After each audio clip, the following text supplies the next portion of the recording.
By now you've heard how good this offensive line class is in the 2024 NFL Draft. Why the Packers might actually have a hard time finding an offensive tackle. You are Locked On Packers, your daily Green Bay Packers podcast. Part of the Locked On Podcast Network, your team every day.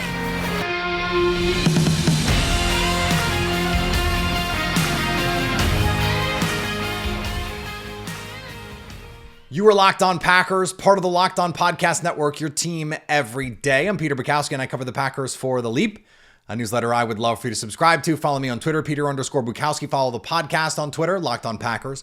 Like us on Facebook. Subscribe to the podcast to iTunes, Spotify, Google Podcasts, wherever you find podcasts, you'll find Locked On Packers, the #1 Packers podcast on the internet. And the show for fans who know what happened. They want to know why and how. Thanks to everyone who makes Locked On Packers their first listen every day. We hope you like starting your day with us as much as we like starting our day with you.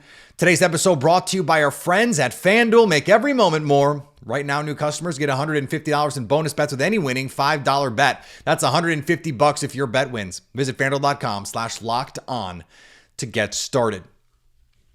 We've talked a lot about needs in the run-up to the NFL Draft. Offensive tackle, whether or not it is actually a need. All of those things. Our pal Ross Uglum over at Packer Report. I don't know why I said his name like that. Ross. Sorry, Ross. I don't know why I said your name like that. But he pointed out, and he and I don't necessarily agree on this, and we'll get to it, but he pointed out that every Packers offensive tackle taken in the first 4 rounds since 2017, so we're talking about a pretty big sample size, has been taller than 6'4", but shorter than 6'5.5", heavier than 299, but lighter than 322. They've had a shuttle that's 475 or better, so 4.75 seconds or better, and they've had 28 or more college starts, essentially 2+ collegiate seasons. Now, a couple things here. I have said, I don't believe there is a too big. I don't believe there's a too big for the Packers.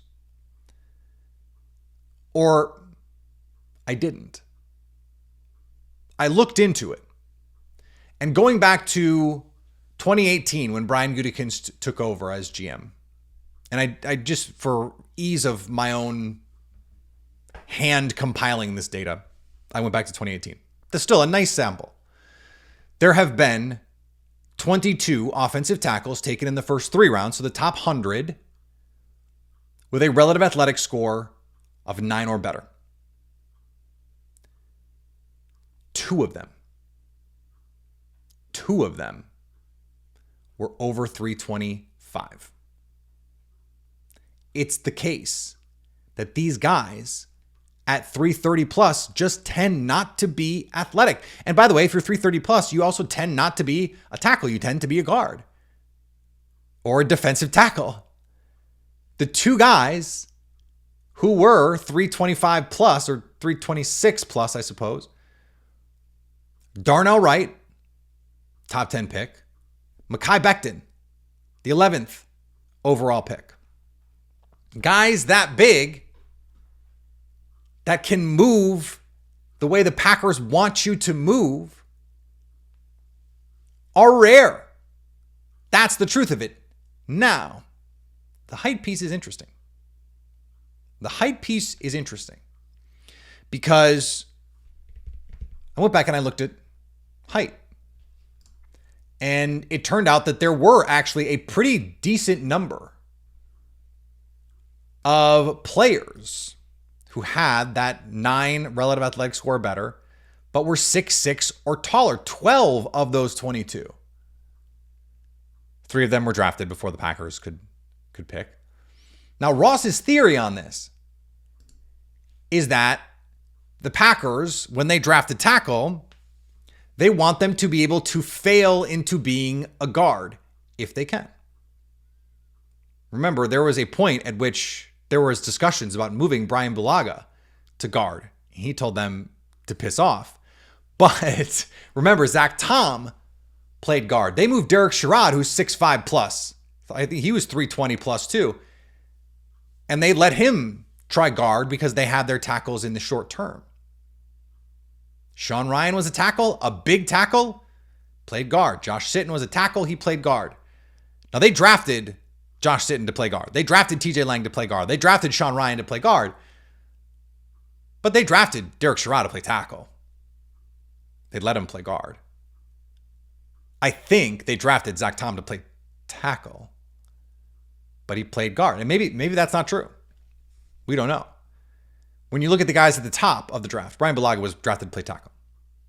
Derek Sherrod was drafted to play tackle. They haven't done it that many times. So that's what makes these data points a little tough as well. Now, to that end, when you look at this class, there's a lot of players who we've talked about on the show, guys I really like, who do not meet the experience requirement. Tyler Guyton, okay, maybe there's not too tall and too heavy. He's 6'7 plus. He hasn't played enough football. He's about half as many starts as the Packers tend to want. Amarius Mims has a third as many starts as the Packers tend to want. Now, Olu Fashanu, I kind of like the too tall thing. I don't think that's going to happen. I don't think that's a thing. But especially because he's like 6'6". He's not like 6'8". But then some of these other players, Troy Fautanu, short. Patrick Paul is all of the things. He's 330 plus. He's 6'6 plus. He's enormous, and we don't have agilities on him. Kingsley Suamataia, my guy, doesn't have agility times. But I don't believe in too big because, first of all, guys like that don't move. And if you want your tackle to be able to fail into guard, then being 330 is not a hindrance to that. If you can move like a tackle at 330 or 326 or 335, who cares if you end up being a guard? Because a lot of guards are 330. That's fine. So I don't think there is a too big. Like, I think they would have taken Darnell Wright if he falls to 14. I think they're happy with Lucas Van Ness, but I think if Darnell Wright falls to 14, he would have been a Packer. And he was 326 and probably frankly bigger than that. Was probably 326 at the combine, but played 335, I would guess. That's a big boy. But he moves like a smaller human.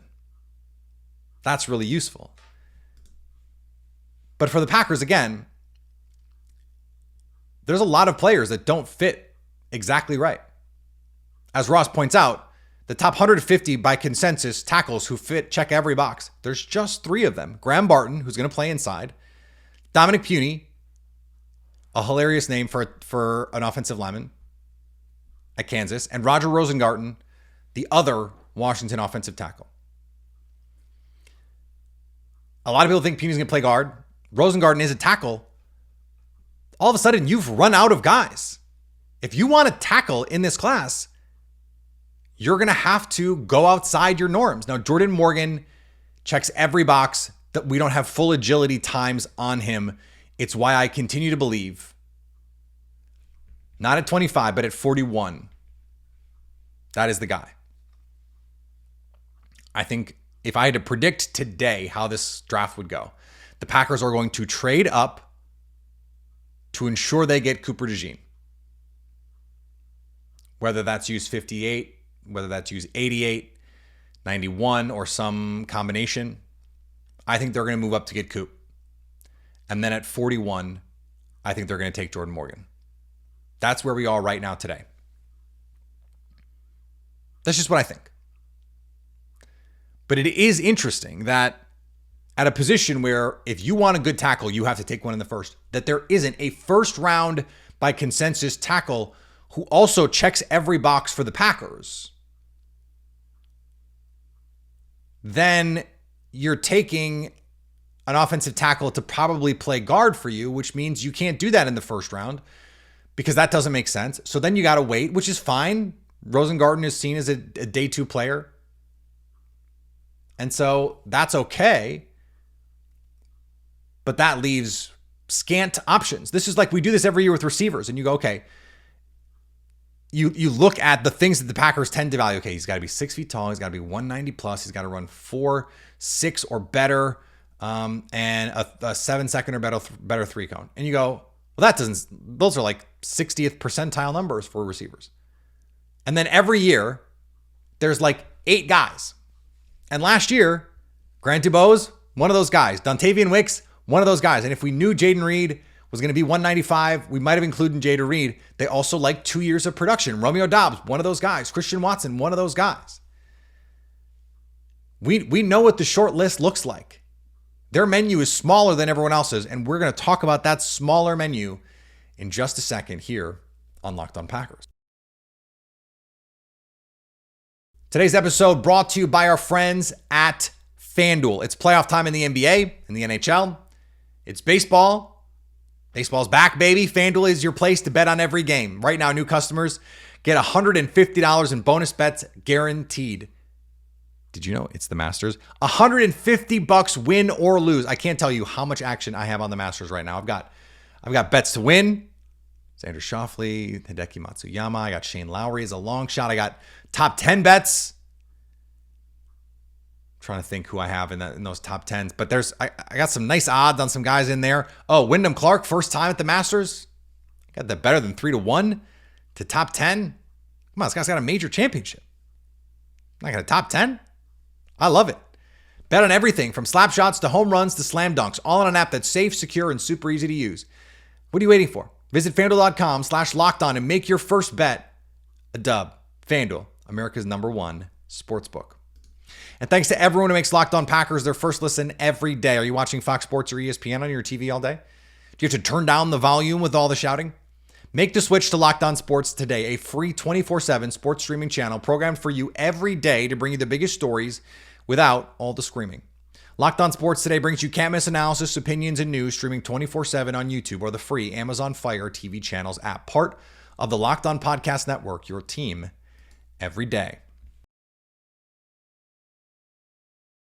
Our friends at ACME Packing Company put out the horizontal board. First 4-ish rounds, maybe a little more. About 150 players. And they put the players who fit what the Packers tend to look for. And I went back and counted, and there's 100. So you got 50 players that are not Packers types right off the bat. Now, does that mean they are not going to draft one of those guys that's not on the board? No. They've done it. They do it. So this is not to say these are the only players who can be drafted, and we're not going to go through all 100, I promise. But when you look at the late first round guys, to the point that I was just making, it's Graham Barton at offensive line, and that is it. 2 corners, Cooper DeJean and Kool-Aid McKinstry, guys that we have circled, highlighted, bolded. I don't know if Cooper DeJean is a corner for the Packers. He's a corner for the purposes of this. I happen to think he's the perfect safety for Green Bay for a lot of reasons. Him and Xavier McKinney are terrific 1-2 punch. And if you want to move in a corner, if Eric Stokes can't stay healthy, he can play corner. I think that's great.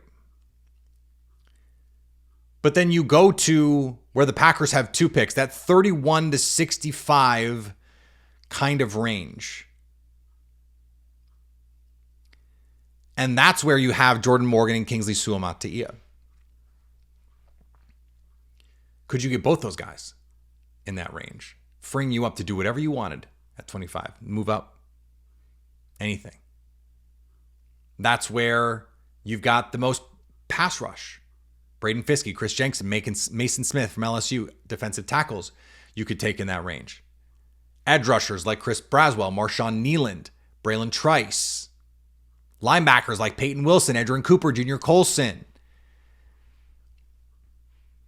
Day 2 is when you can fortify that spine, the interior of that defense. You let the linebackers go to the 3rd round, past that group that I just mentioned, Peyton Wilson, Edgerrin Cooper, Junior Colson, it gets late early. Okay? So you have to, I think about it at least. At 58, going, this might be the last place until like round 4, round 5, round 6. And we've seen the Packers do this before. They wanted a receiver in 2020. They wanted a receiver in 2020. This has been reported. This is based on conversations I've had. They wanted a receiver in 2020. And they drafted Jordan Love, and they tried to move back up for a receiver. And they couldn't get high enough. And they just said, okay, we don't think any of these other guys are any good. We don't think they move the needle for us. So they're just going to punt. I think that they're going to take that approach with linebacker. If they can find someone early, I think they will draft them.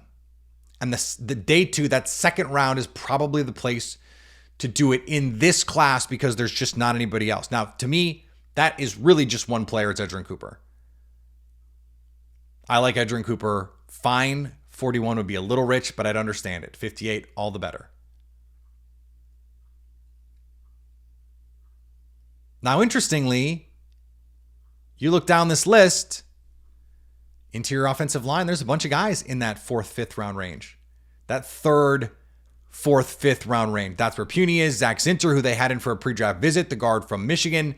Bo Limmer from Arkansas. Mason McCormick from South Dakota State. Tanner Bortolini from Wisconsin. There's guys. So if what you think you need is a guard, not a tackle, you can just wait. You can just wait. There's a bunch of guys, 88, 91, into that 4th round range. And that's where historically it makes sense to draft those guys anyway. Where are the running backs? Late, middle rounds, Braylon Allen, Marshawn Lloyd, Audric Estime, Will Shipley, Ray Davis, Isaac Orendo, their 4th, their 5th round picks. Well, that's where you should be drafting running backs anyway. So that just makes it easy to say, no, we're good. We'll just wait. Just wait. If you want to get a defensive lineman, you want to get a linebacker, you want to get a pass rusher, okay, you can take care of it on day 2. This corner class, like, I like it. I like it. The consensus board doesn't like it as much as I do, but there's not that many guys, according to this, that you can get too excited about. Now, I happen to like Andrew Phillips, for example. I happen to really like Renardo Green and Kyrie Jackson. I think they're better than the consensus board has them. But again, you can't be too confident in your own evaluations. Like, we see this over and over. And the safety spots, there's just nothing. Javon Bullard in the 2nd round, Jaden Hicks and Cole Bishop in the 3rd, and Malik Mustafa, who I think is a day 2 player. But all the more reason to go up and get safety 1 in this class, Cooper DeJean. All the more reason to go up and do that. I think it makes sense. I think it's what the Packers will do at this moment. We're 2+ weeks out. We have to talk about one more trade, though. Some of you are going to flip out, and that's fine. We'll talk about it next on Locked On Packers.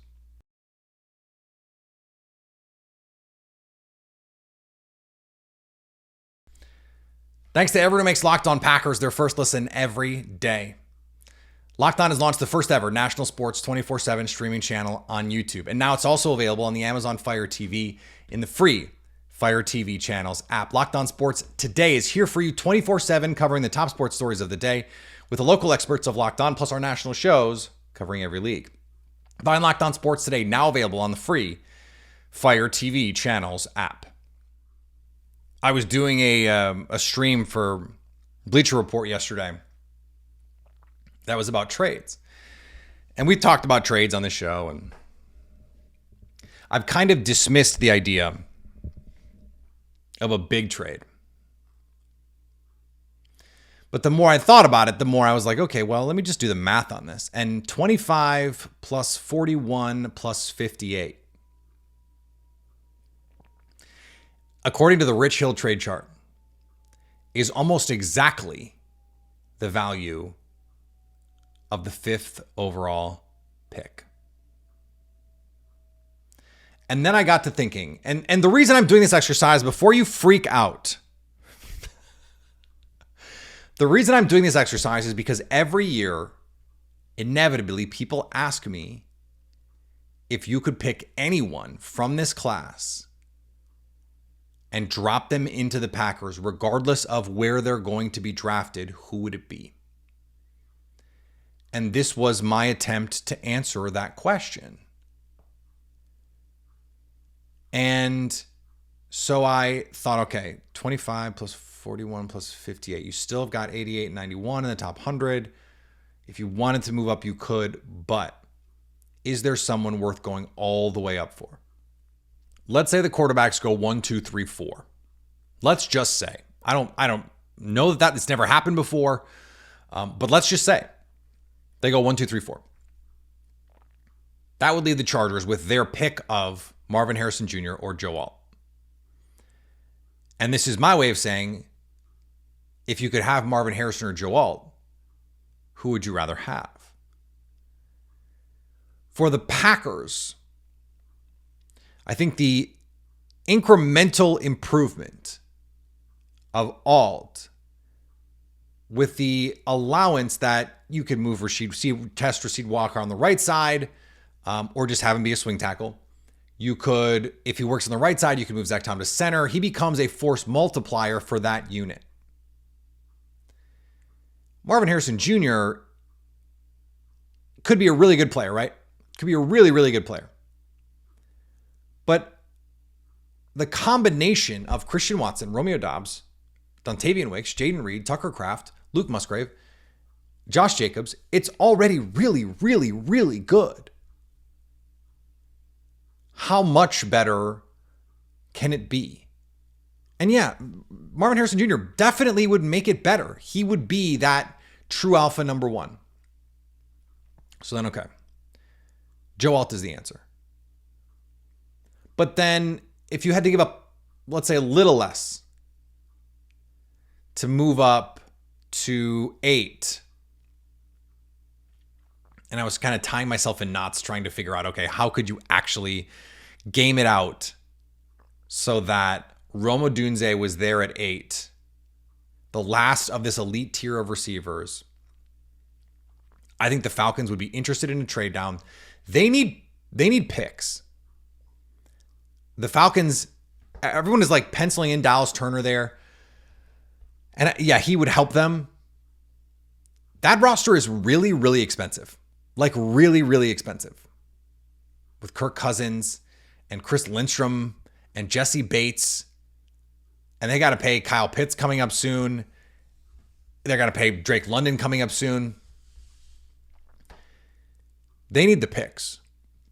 So could you trade up with 25, 41, and 88 to get to 8? Now that's a long way.